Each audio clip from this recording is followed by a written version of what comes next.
This is what we're making. A replica of a chambered nautilus.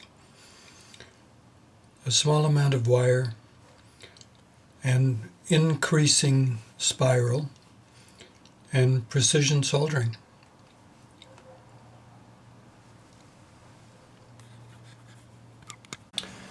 We're going to make a wire representation of a chambered nautilus or an ammonite. Basically, it's just a spiral, and draw it full size.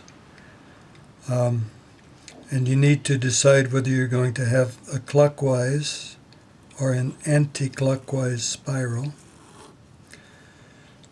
And if you start from this end, the curve should be like that. If it's the other way, it's not the way it is in nature. And then you're just going to, at evenly spaced intervals,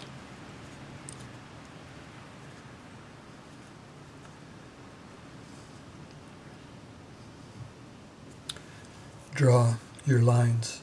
Now, this is the amount of wire that you're going to need.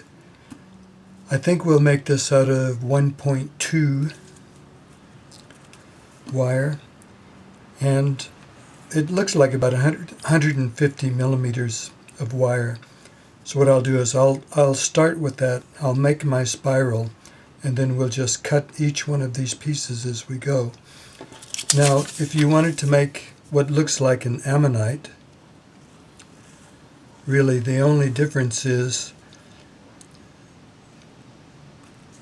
the pieces are kind of zigzag.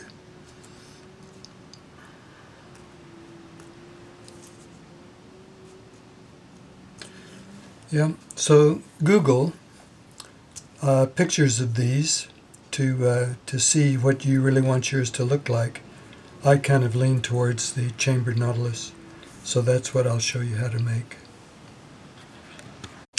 So this is 150 mil long, 6 inches in the old money.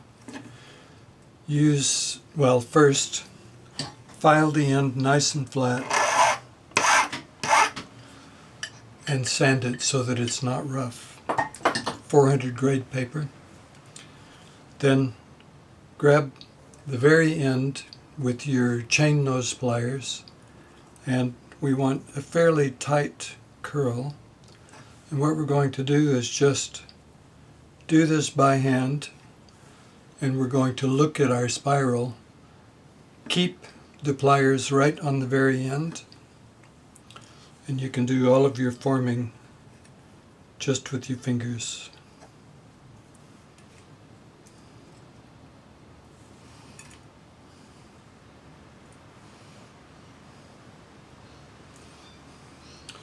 So that's a halfway decent spiral.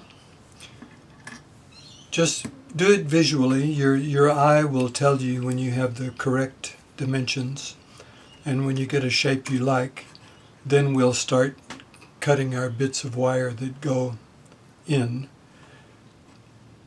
And I think I'll just form them around a ring mandrel.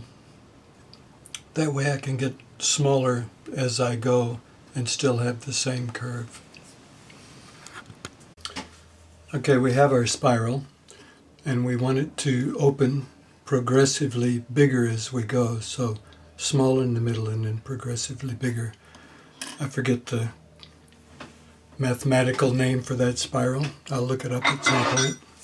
So what we're going to do is just put this over our ring mandrel so that we can see where it fits on the outer end,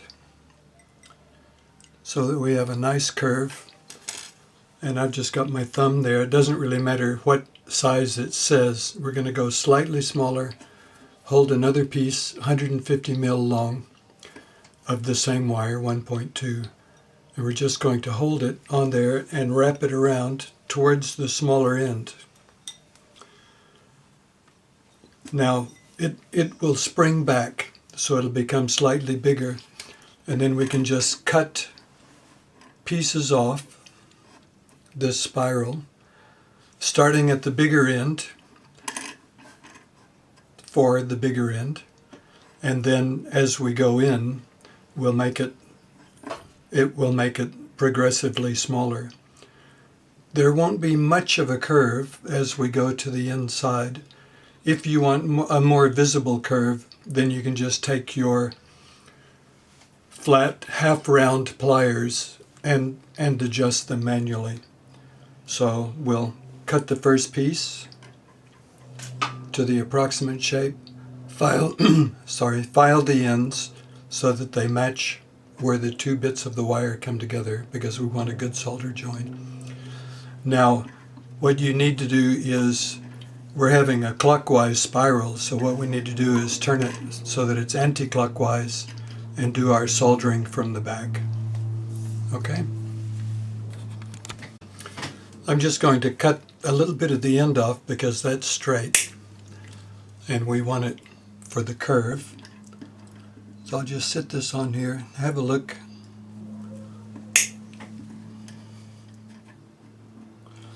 Now that'll give us our first one, or the last one, whichever you want to call it.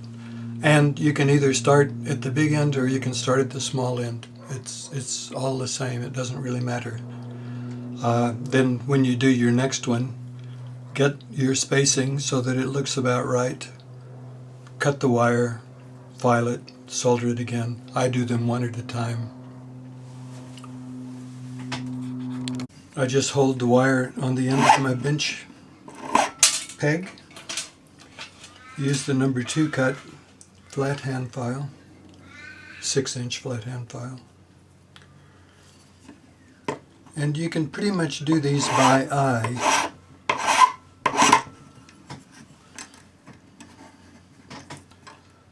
Check to make sure that it fits properly.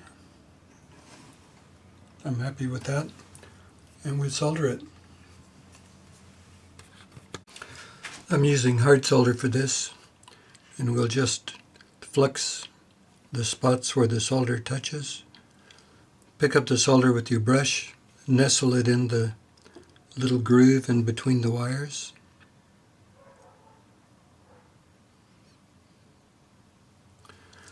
And we're ready to go.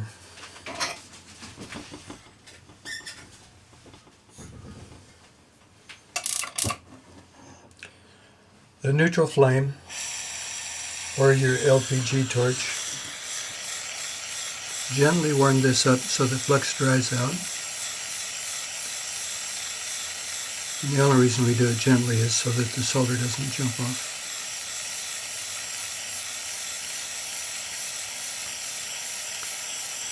And now just go I'm about 75 mil away, circling the join. The flux will go clear, and shortly after the solder will flow. Like that. Switch to the other side, solder flows, you're done. Quench it. You don't have to pickle it in between. If you really want to, you can, but you just quench it so that you don't burn yourself when you're placing the next one. Cut and place your next piece. Same old story. Flex bits of solder, heat it up, quench it, do your next one, and just work your way to the end. And if you're using an LPG torch on this, don't worry. By soldering this on the flat, even if the previous bits of solder flow, it won't go anywhere and it won't matter. So just continue until you're happy with the shape, and that's it. But take your time, cut and fit each piece one at a time. Pay attention to the join, and what I do is I just hold the cut piece in my tweezers so that I can look at it and see whether I need to make it smaller, what angle to file the ends on. And you can see we're really close to being finished, and we should have enough metal to do the complete thing.